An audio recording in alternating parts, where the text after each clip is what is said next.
اعوذ باللہ من الشیطان الرجیم، بسم اللہ الرحمن الرحیم۔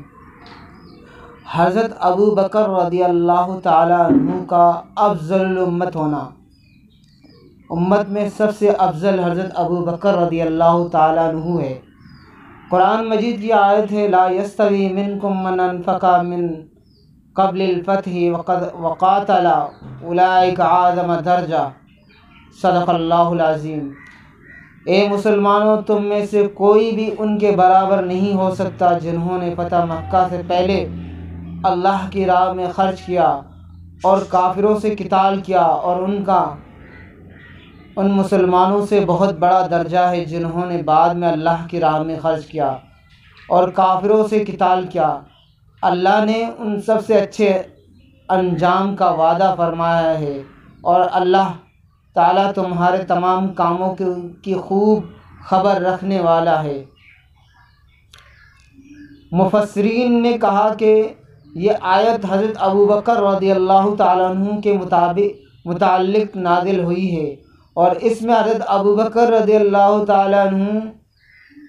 کے مقدم ہونے اور ان کی فضیلت پر واضح دلیل ہے۔ حضرت عائشہ رضی اللہ تعالیٰ عنہا بیان کرتی ہیں کہ رسول اللہ صلی اللہ علیہ وسلم نے یہ حکم دیا کہ ہم لوگوں کو ان کے درجے میں رکھیں، اور سب سے بڑا درجہ نماز کا ہے۔ اور نبی صلی اللہ علیہ وسلم نے اپنی بیماری کے ایام میں فرمایا، مرو ابا بکر فلیصلی بالناس، ابو بکر سے کہو وہ لوگوں کو نماز پڑھائے۔ اس سے معلوم ہوا کہ حضرت ابو بکر رضی اللہ تعالیٰ عنہ امت میں سب سے بڑے درجے پر فائز ہیں، کیونکہ حضرت ابو بکر کو نماز کی امامت کے درجے میں رکھا اور کسی کو اس درجے میں نہیں رکھا گیا، اور نماز کی امامت کا درجہ سب سے بڑا درجہ ہے۔ امام فخر الدین رازی اپنی تفسیر کبیر میں فرماتے ہیں، یہ آیت اس پر دلالت کرتی ہے کہ جس نے فتح مکہ سے پہلے اللہ کی راہ میں خرچ کیا اور اللہ کے دشمنوں سے قتال کیا، وہ بعد والوں سے بہت زیادہ افضل ہے۔ اور یہ سب کو معلوم ہے کہ اسلام کے لیے نمایاں خرچ کرنے والے حضرت ابو بکر تھے، اور اسلام کے لیے نمایاں قتل کرنے والے حضرت علی تھے، اور اس آیت میں اللہ تعالیٰ نے خرچ کرنے والے کی ذکر کو قتال کرنے والے کے ذکر پر مقدم کیا ہے۔ اس میں یہ اشارہ ہے کہ حضرت ابو بکر رضی اللہ تعالیٰ عنہ اور حضرت علی رضی اللہ تعالیٰ عنہ پر مقدم ہے۔ نیز خرچ کرنا باب رحمت ہے اور قتال کرنا باب غضب سے ہے، اور اللہ تعالیٰ نے فرمایا، سبقت رحمتی غضبی، میری رحمت میرے غضب پر سبقت کر گئی، لہذا خرچ کرنے والا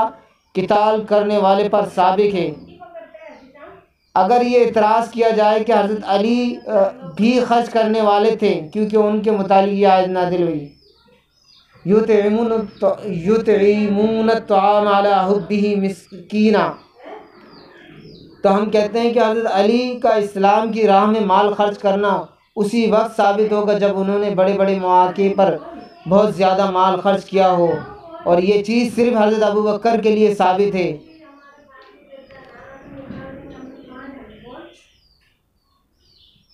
سورہ توبہ کی آیت نمبر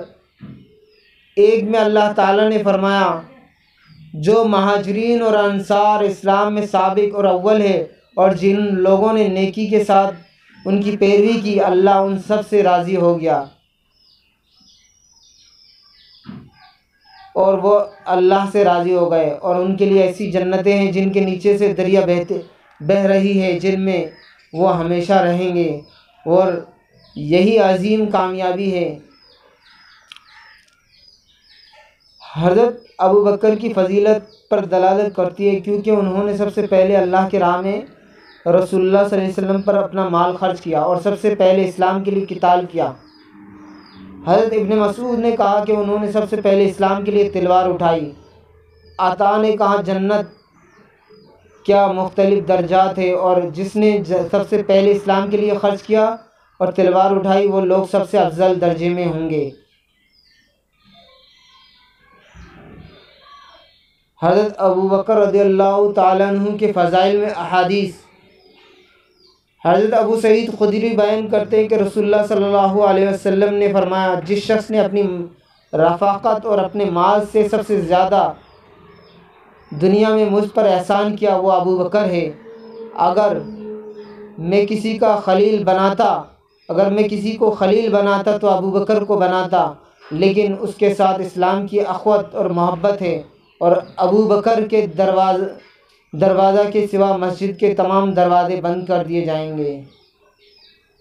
حضرت عائشہ بیان کرتی ہے کہ رسول اللہ صلی اللہ علیہ وسلم نے اپنی بیماری کے ایام میں فرمایا، میرے لیے اپنے باپ ابو بکر اور اپنے بھائی کو بلاؤ تاکہ میں ان کے لیے ایک مکتوب لکھ دوں،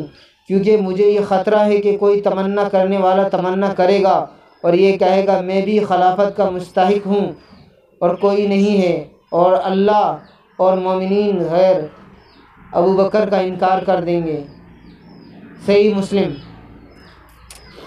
حضرت ابو ہریرہ رضی اللہ عنہ بیان کرتے ہیں کہ رسول اللہ صلی اللہ علیہ وسلم نے فرمایا، جس شخص نے بھی ہم پر کوئی احسان کیا ہم نے اس کا بدلہ اتار دیا سوا ابو بکر کے، کیونکہ ان کے ہم پر ایسی نیکی ہے جس کی جزا ان کو اللہ تعالیٰ قیامت کے دن دے گا، اور کسی کا مال نے مجھے وہ نفع نہیں پہنچایا جو ابو بکر کے مال نے مجھے نفع پہنچایا۔ سنن ترمذی رقم الحدیث 3655۔ حضرت عائشہ رضی اللہ تعالیٰ عنہ بیان کرتی ہیں کہ رسول اللہ صلی اللہ علیہ وسلم نے فرمایا، مسلمانوں کے لیے یہ جائز نہیں ہے کہ وہ ابو بکر کے ہوتے ہوئے کسی اور کو امام بنائیں۔ سنن ترمذی رقم الحدیث 3673۔ حضرت ابو ہریرہ رضی اللہ تعالیٰ عنہ بیان کرتے ہیں کہ رسول اللہ صلی اللہ علیہ وسلم نے فرمایا، میرے پاس جبریل آئے، پس انہوں نے میرا ہاتھ پکڑا، پھر انہوں نے مجھے جنت کا وہ دروازہ دکھایا جس سے میری امت داخل ہوگی۔ حضرت ابو بکر نے کہا، یا رسول اللہ میں چاہتا ہوں کہ میں بھی آپ کے ساتھ ہوں تاکہ آپ کو دیکھتا رہوں۔ تب رسول اللہ صلی اللہ علیہ وسلم نے فرمایا، اے ابو بکر تم میری امت میں سب سے پہلے جنت میں داخل ہوگے۔ وما علینا الا البلاغ المبین۔